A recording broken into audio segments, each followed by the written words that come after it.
Crazy Crab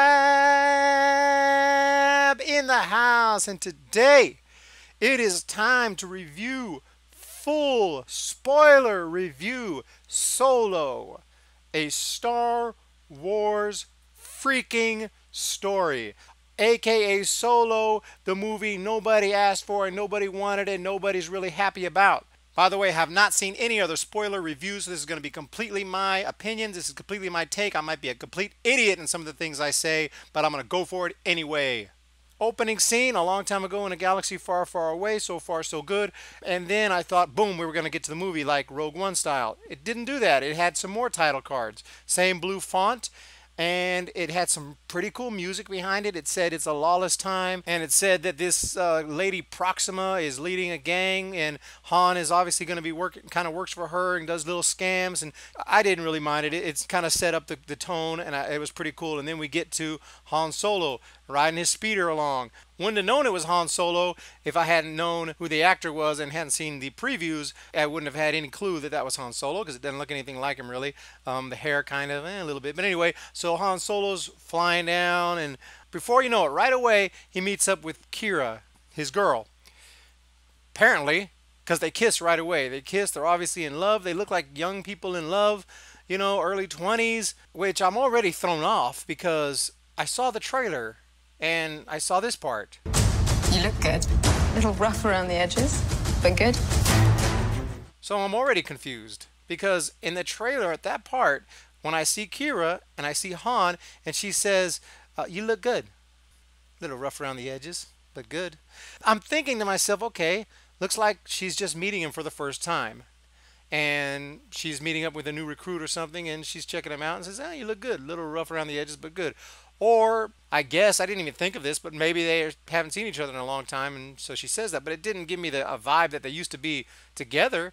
So when I'm seeing this opening scene, they're kissing, first thing I'm thinking, okay, well, maybe they're going to do a flashback. Maybe this is the future. But then I was like, no, because they look pretty young. And in this scene in the trailer, she doesn't look, I mean, she still looks young, but she looks like older and more mature and more in a high position of some kind of power. I had the sense that she was kind of running things there. She was in charge. She was kind of his superior. Really, it just confused me. They just want to throw us off. I don't know. But anyway, back to the review. So I'm kind of confused, but I'm like, okay, whatever. Let's just watch the movie. Forget the freaking trailer. Let's watch the freaking movie.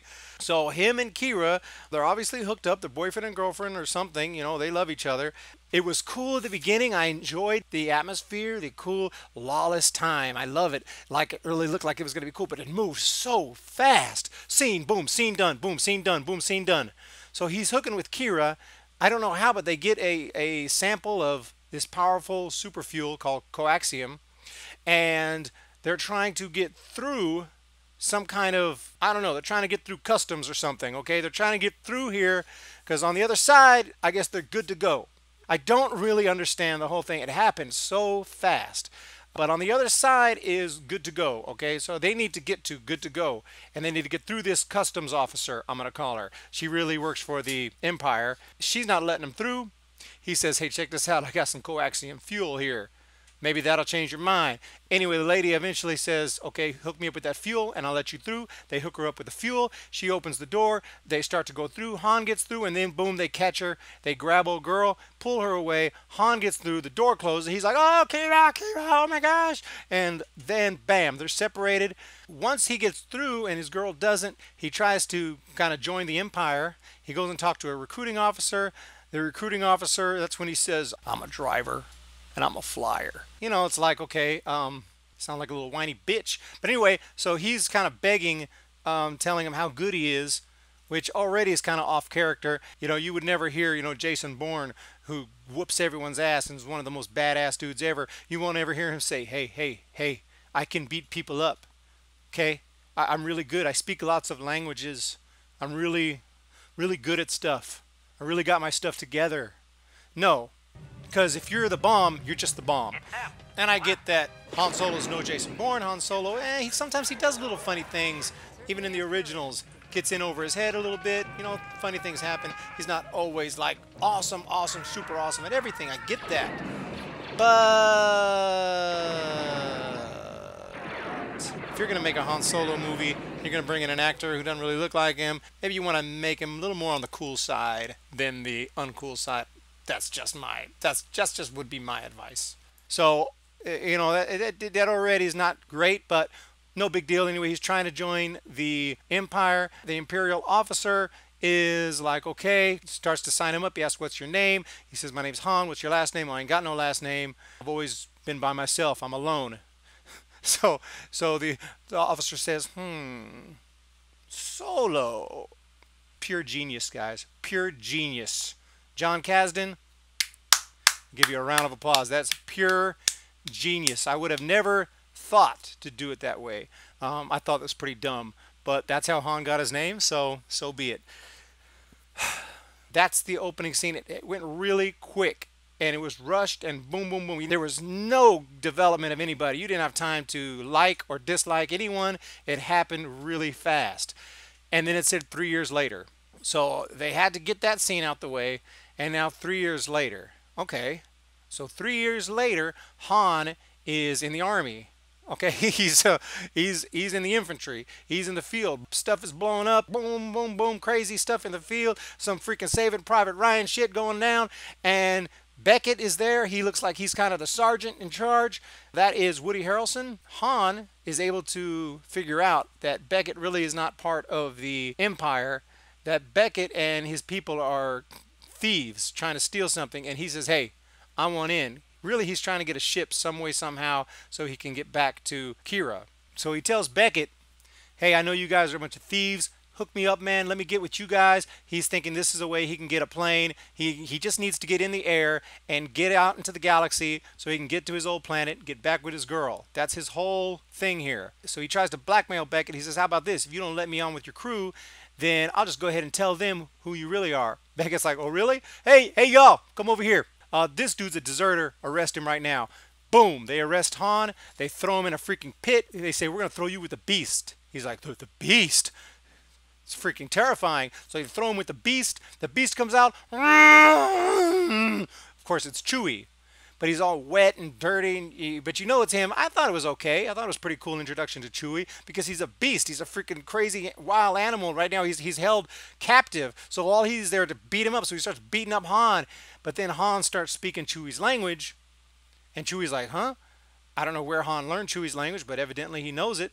And tells Chewie, hey, I can help you get out of here. So they try to use the fight as a distraction, as a way to knock down a pole that's in the middle there. And I guess Chewie could have knocked it down anytime he wanted to. It's kind of weird, but I guess the fight was, the point was it looked like he was beating up Han while doing it. So those officers up there didn't think nothing of it. They were watching the fight like, they were enjoying themselves watching the fight. So they didn't think anything of the pole knocking down. So I guess it kind of works. I'm not saying it was the best introduction, but it was okay. So that's how Chewie and Han kind of become allies, kind of. So Chewie and Han tells him, hey, I know my boy right here is going to hook us up. Go up to my boy. He got our back, and he's going to let us on their crew. We're going to be good to go. So they run out there to go catch Beckett, who's flying off already. Beckett's out with his crew, but then when Beckett sees him, his girl who's with him, Beckett's girl, her name is Val. She is played by Thandie Newton. I thought she did a fine job. She's like, no, dude, fuck these dudes, dude. Get out of here, fly away. Do not pick these guys up. Beckett, he's like, you can see, Woody Harrelson did a fabulous job. You can see in his face, he's like, I kind of like this guy. I don't know why. I kind of like this guy. He saw how him and Chewie escaped because, he had him arrested. He had him thrown in the pit. And here he is, homeboys with Chewie. I think that what's going through Beckett's mind is, holy cow, this dude escaped from that. This dude is all right, man. This dude's got guts. I like this guy. So he brings the ship down, picks him up. Han's like, woo! It's pretty cool. It's pretty cool so far. Honestly, it's not bad. So he flags down Beckett. Beckett picks him up, and now they're off to go steal some coaxium. Very super fuel, awesome fuel, expensive fuel. They're going to go steal some of that on a different planet. Something happens. This is where that train fight comes in. That train from the trailer where we see the train going and there's this battle. It's a pretty cool battle. It's with another gang that shows up with their leader. It's a badass looking gang with a badass leader called Enfy's Nest. I think that's how you say it. Not such a badass name. Because I thought that was a TV show. No. That was Empty Nest. So anyway, the big battle ensues between Enfy's nest and Beckett, Han, and all those people. Now, I will talk a little bit about Beckett and his little crew there. Obviously, Han and Chewie just joined on. There's also his girl I mentioned. Her name is Val, and she's pretty cool. There's also the pilot for Beckett, whose name I didn't remember. I looked it up. It's Rio Durant. It's like this guy with 4 arms. It's an alien looking. It's not a human looking, but he does speak English, and he's kind of a funny guy. He doesn't really fit the vibe of the whole thing. He's sort of comic relief, but he's not like, in your face funny. He's just kind of a funny guy. I actually kind of liked him, to be honest. I don't know if he had like a New York accent or what, but he was all right. He was all right. He was the pilot, and I believe that was it. So yeah, that's their crew. Big fight ensues. Pretty cool battle as I remember it. It doesn't stay too vividly with me because it was still early. Again, you hadn't really developed any characters. Everything happens really fast. This has all happened, I don't know, it seemed like 20-30 minutes. All this went down, and this battle is going on where they're taking on this gang, Enfy's Nest gang. As it turned out, first thing, the pilot, 4-armed pilot, Rio Durant, gets hit. He gets shot in the shoulder really bad. And, he's like, I'm okay. It just barely got me. But, Beckett was like, he's not okay. It was actually pretty cool. And, you knew that he was hurt pretty bad. Pretty freaking bad. Han ends up having to get in there and take over flying. And then the guy ends up dying. Says a few last words. It wasn't that bad. And then the whole girl, his girlfriend, Thandie Newton, Val, she ends up having to give up her own life to blow up some kind of bridge or something. I wish I had the details a little more clearly, but it was just a crazy battle. And I kind of liked the way she died. Oh, God, that's a horrible thing to say. But I did. Anyway, she's there holding the little trigger in her hand that's going to cause a massive explosion and blow up the bridge. And she's on the ground. She's talking to her boyfriend, Beckett, through, her microphone. And she says something like, I can't remember the exact words. She said, it's been a fun ride. I wouldn't trade it for nothing. And said goodbye to him. And then, boom! And, woo! And she died. Now, we never got to really get close to her as a character. I thought she was really good. I liked her, but just didn't have time to develop. There just wasn't time. So far it's okay. Honestly, so far it's okay. Shortly after that, the dust kind of settles. Well, actually, Han had to kind of improvise to survive the battle and to win the battle and to get rid of those Enfy's Nest gang, and he was able to do that. But in doing so, he had to lose the coaxium from the ship. So I don't remember how it went down, but at the end of the day, they don't have their coaxium anymore. And once everything's done, it looked like they survived. Woody Harrelson goes up and punches him in the face. And Han's like, what the freak did you do that for? I liked this scene too. It's amazing when you go through it. There's actually some good moments, or they're okay for me, but I'll definitely get to the gripes really quickly. But in this moment, I love how Beckett is like, oh God, you could tell he's already, messed up because his girlfriend just got blown up. And now he's just like, do you know what that fuel was for? Dude, that was for Dryden Vos. We're dead. We're freaking dead now. Han's like, let's just run. Let's get out of here. We can race. Like, dude, do you know what this is? Do you know who we're messing with here? We have to walk right up to him and tell him what happened and hope for the best. I'm like, oh, snaps, because this Dryden Vos dude sounds like a bad mo who you do not want to mess with. I'm really feeling that. I love that concept. Like, you're working for a big-time gangster. You need to deliver the goods. You lose the goods. You're screwed. You're out in the middle of nowhere. You're safe at the moment. And you say, dude, we're dead. The only thing we could do is walk right up to him and tell him what happened and hope for the best. That's pretty cool concept. I'm sure it's been done in other movies, don't get me wrong, but I like it. I just do. So I'm kind of liking the vibe behind it, the idea behind it. Everything's pretty cool. The visuals are nice. It just moved really fast. And I guess you eventually need that first scene. But man, it could have been done better. But anyway, at this point, they go to face with Dryden Vos, the bad boss man. The man who he's supposed to steal that fuel for. So they go to meet Dryden Vos. Holy cow, what's going to happen when they go hook up with this dude? So they go to this place. I don't know where it was. It's kind of a nightclub kind of feel, but it's in the daytime. It's really a yacht is what it is. It's Vos's yacht, Vos's hangout here. It's pretty cool, the music, the vibe there. I don't even know. Not that it was Star Warsy, but it was cool. And it gave a cool feel. Han was there, and Beckett told him, hey, keep your head down. Okay, I don't want to see you talking to anybody. Don't do anything. Don't say anything. Next thing you know, Han runs into who? Qi'ra. He runs into Qi'ra. So I guess he doesn't need to get a ship to go fly back to save her, because here she is. And they hug, and she's happy. It's kind of weird. She's like, hey, hey, how are you? What the freak is going on? This is totally bizarre. And he's like, I was trying to get a ship to go come get you. And she's like, oh no, dude, it's all good. I'm here. I'm working for this crazy dude. He's pretty much, what are you, a freaking slave? I'm thinking, like, is she like some kind of sex slave? I don't get this. But anyway, in 3 years since he left her, she has apparently elevated to a pretty important position. Maybe this guy Vos got her on, I don't know. Coincidentally, she's there. So when they go talk to Vos, they explain the situation. It doesn't look too good. Looks like he's going to have him killed. Qi'ra's not really that helpful. You know, you'd think she'd be like, oh, no, no, no, no, don't kill them, don't kill them, don't kill them. She's kind of like, maybe, because Han is like, hey, I got an idea. We could go get some unrefined coaxium from Kessel. We can go there. They got mines. We can steal it from there. And he's like, well, that's not going to work because blah, blah, blah. What do you think, Qi'ra? And she's like, it might work. I don't know. I was like, what? She needs to be like, oh, yeah, yeah, yeah. Oh, absolutely, that will work. She finally does when he says, you know, what do you think? Can he pull it off? And she kind of thinks about it. She's like, yeah, I think he can. It's like, geez, thanks, Qi'ra. Thank you for not having me killed. It's really weird. Really, really weird. Anyway, so then he says, oh, by the way, you're going with him in this mission that you could die on. Realistically, he sent her with him so that we could see more Qi'ra and Han, I guess, and she needs to be there, so she's going to be there. So she takes them to this guy she knows, a very good smuggler, a very talented pilot, who will help them by lending them his ship. We already know, you know what I'm talking about, Lando Calrissian, the man. Lando, I like how Donald Glover portrayed him. He did good with the voice and everything, but I didn't like the way he was written. Yeah, I mean, he was kind of that way in Empire Strikes Back, but he was written like over the top. Someone who's just completely full of himself. And he owns a bunch of capes, I think. One time, one of the capes said somebody needed to use it to put out a fire or something, and he's like, oh, no, no, that's a custom piece. Like, they really took it over the top with him. I mean, it wasn't that bad, but I think the biggest problem I had was the missed opportunity. You got Qi'ra there, it's a beautiful woman.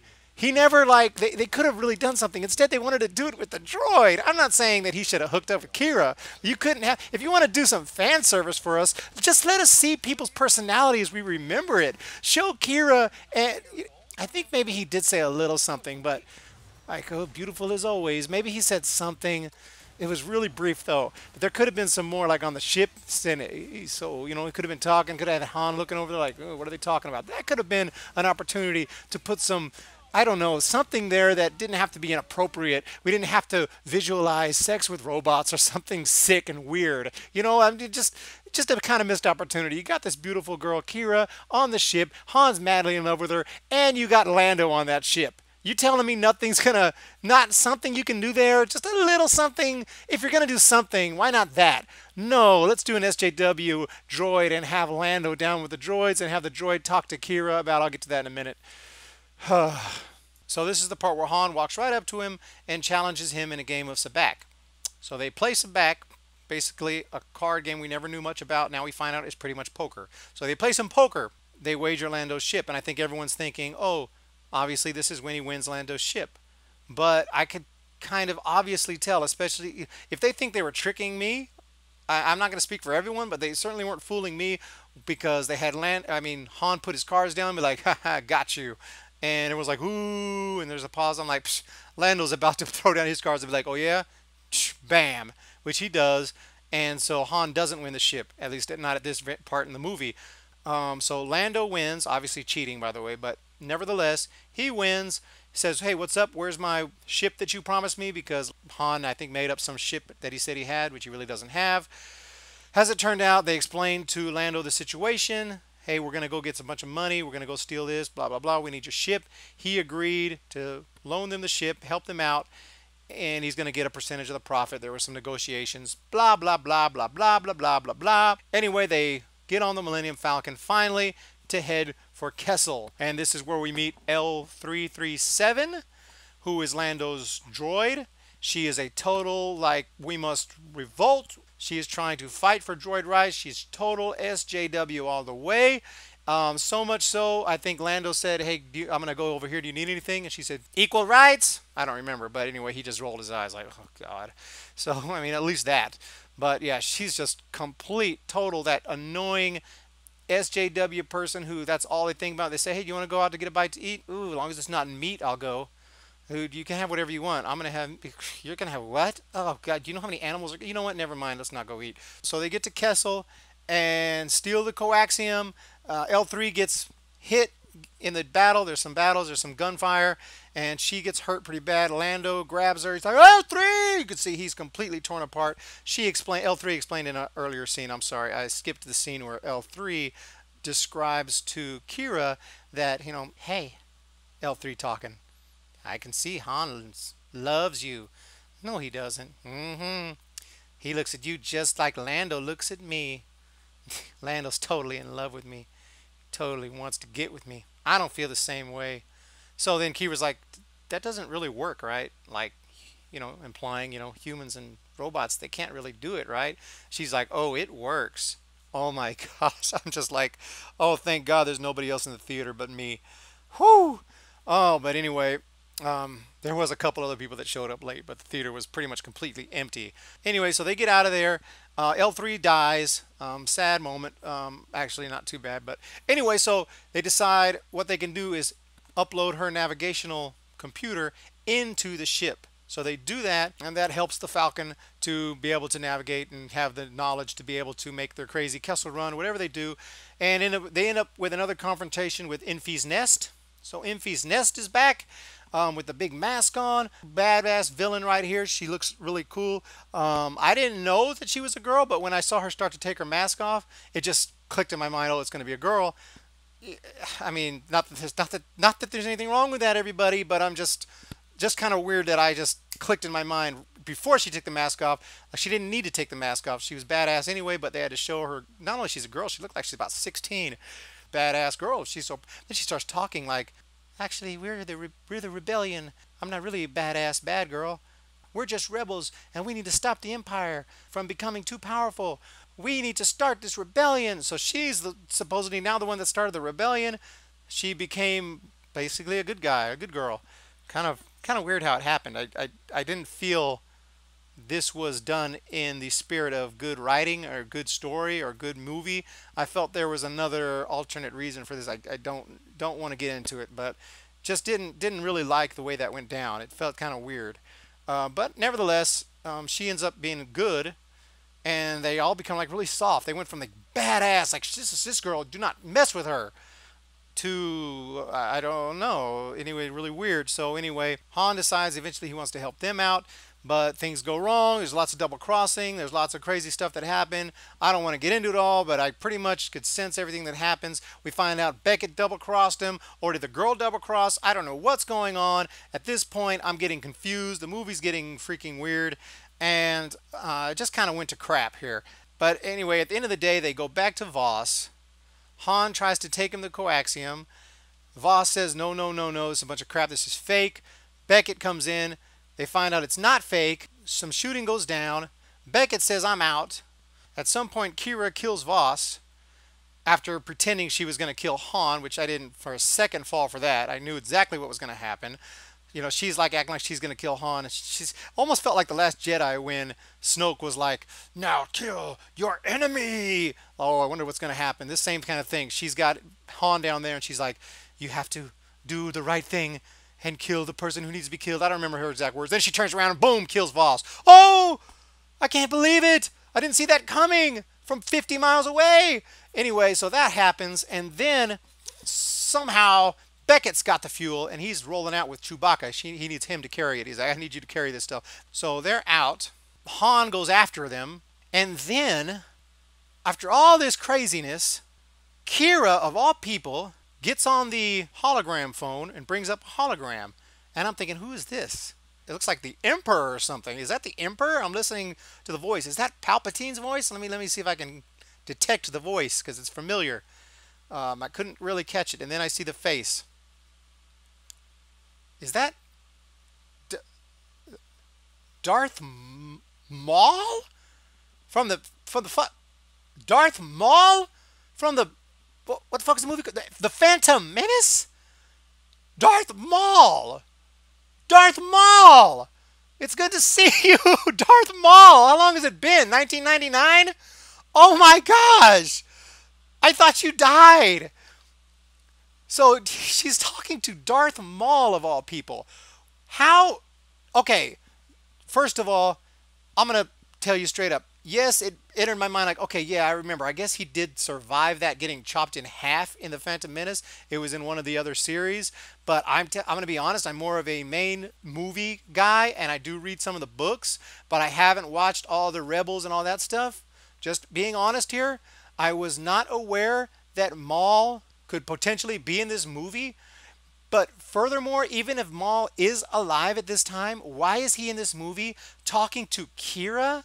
So like we are so obsessed with throwing us fan service, we get Darth Maul in this moment talking to Han's girlfriend long before Han appears in A New Hope. When Han appears in A New Hope, that's when he first gets introduced by happenstance. He happens to be in that bar and he meets Luke Skywalker and Obi-Wan Kenobi.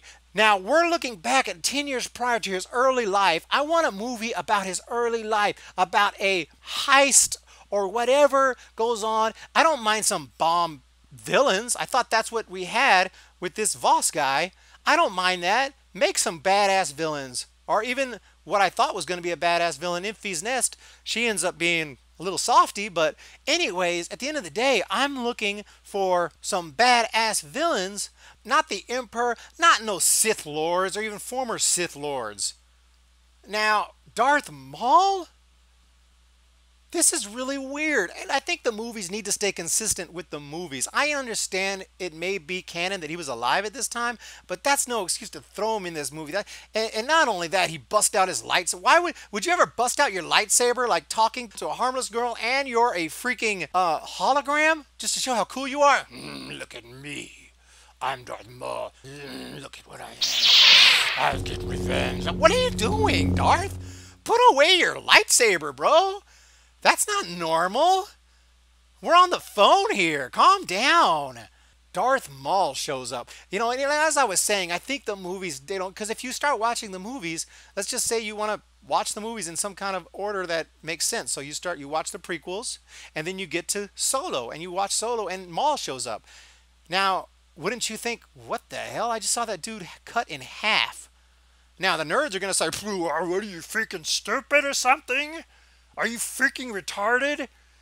Episode 316, Rebels, Season 5, hello! And even if you don't see that, hello! Attack of the Rebel Spies, Comic Book Series 6, 2013, page 4, duh!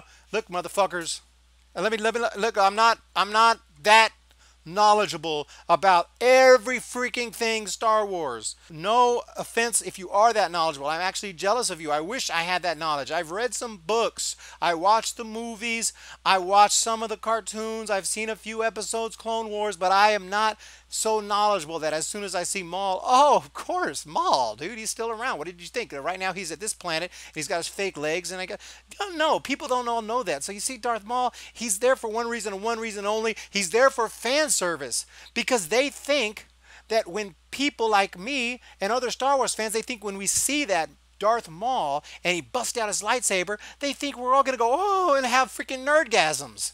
And we're not. At least I'm not. Tell me if you are. Tell me in the comments. Be like, oh, absolutely. When I saw Maul, I just lost it. That was just one of my highlights of my life. After my wedding day and the birth of my first son, you got that Darth Maul moment from Solo. It was just unbelievable. Let me know, guys, if that's how you feel, because I'd love to know that. So anyway, Darth Maul shows up, and my stupid mind didn't realize how late in the movie it was. Maybe I was enjoying a lot of it because I didn't realize that it was getting towards the end. So my thought was, she's going to go, we're going to see some more Darth Maul. For some stupid reason, I thought that, because the scene otherwise doesn't really make sense. Why did she need to contact Darth Maul, and why did you need to show us that unless he was going to show up again later in the movie for some kind of epic ending? I have no clue. I have no clue. But anyway, when the movie ended, I was like, we didn't see more Maul. Oh, that's right. He was just there so we could have freaking nerdgasms. My bad. But anyway, Han catches up with Beckett and says, hey, you know, they talk for a bit and then boom, Han shoots him. They don't show him shoot though. I didn't realize Han shot him because then Han went and kind of grabbed him and helped him down and kind of was with him as he died. Why didn't they show Han shoot him? But if Han did shoot him, which I think he did, then at least that's pretty cool because they show, hey, Han don't play around. Boom, he shoots first. Okay, so maybe they kind of fixed that horrible special edition moment. Really weird. But anyway, next thing I know, Han and Chewbacca go back. They take the coaxium back to Enfy's nest. And this was another stupid moment. Enfy's nest is there, explains the rebellion, says, hey, we could use a great pilot like you. Join us. And actually, I thought it would probably make sense that he would do it. To get some security, get a good job, get a good opportunity. I know it's a rebellion, but it's better than nothing. Better than going walking out into no man's land and not know what the hell you're going to do. He wanted to have some kind of a purpose. He wants to fly. I mean, what an opportunity. Why wouldn't he take this opportunity? Other than the fact that we know he doesn't. And he doesn't give a good reason. He just kind of thinks about it and shakes his head like, no. And then, what is she going to say? Oh, maybe someday you'll change your mind. Oh, because we know someday he really will change his mind. Instead of saying what, you know, she normally would say, you know, are you sure? Because blah, blah, blah, blah, blah, blah, blah. Because he didn't, his no was not very, like, absolutely not, I have no intention. Then maybe she would say, okay, I guess you don't want to. But he was just like, kind of shaking his head, no. Maybe someday you'll change your mind. Oh, thank you for that foreshadowing. Anyways, that's not how you do foreshadowing in movies. A movie foreshadowing is supposed to be subtle, and in the same movie, not a little fanboy moment for us. By the way, when Han and Lando had left each other last, Lando says, I hate you. It's kind of funny. And Han says, I know. I guess that might be kind of a throwback to Empire Strikes Back when he said, I love you, I know. Like, there's a lot of this in the movie. I couldn't list it all. A lot of little reminders of the old movies. A lot of attempts at nostalgia, a lot of attempts at fanboying, and none of it worked for me. Really didn't work for me. It needs to be more natural. Why don't you, make a solo movie, make him like Han Solo, make him badass, and just make a good movie, and stop trying to rely on old stuff. Stop trying to rely on that. Make some new characters. Have some mother freaking tivity up in here. Holy freaking Moses. But anyway, as I was saying, that was the last time we saw him. The last time we saw him together, Lando looked a little pissed off. So now at the end, Han goes back to Lando to try to get that ship. And he wants to do a rematch of Sabak.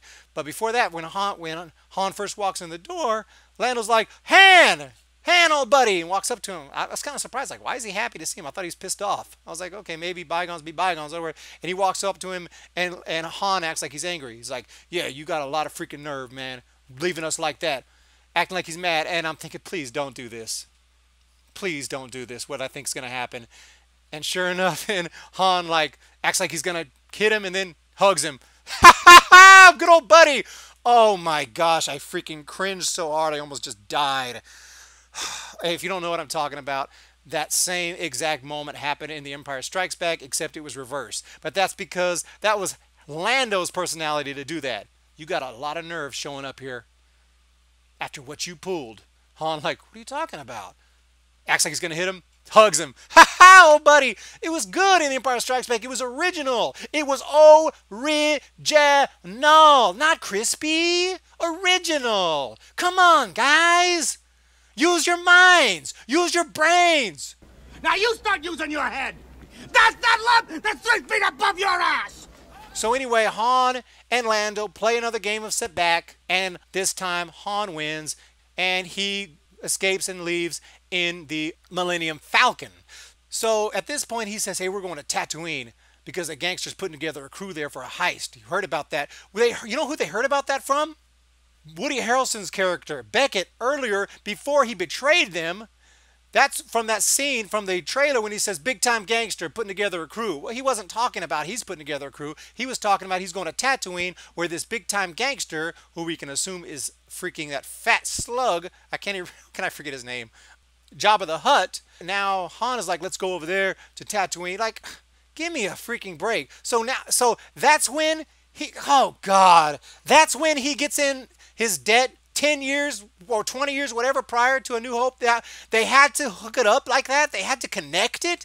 Gosh, come on. And also, why would he believe Beckett? Why would he follow what Beckett said? Hey, big time gangster, meet me up in Tatooine. When Beckett planned on double-crossing him. He wasn't even going. He was going to steal the fuel. He double-crossed him. He knew he was going to see him again right there in Vos's office or whatever. I mean, if you've seen the movie, you know what I'm saying. This is stupid. It makes no sense. Why would he now go to Tatooine? No, he's not going to go to Tatooine. And even if he does go to Tatooine, we know he eventually goes to Tatooine and meets up with this big-time gangster Jabba the Hutt, but that's probably not going to be till many, many, many years later.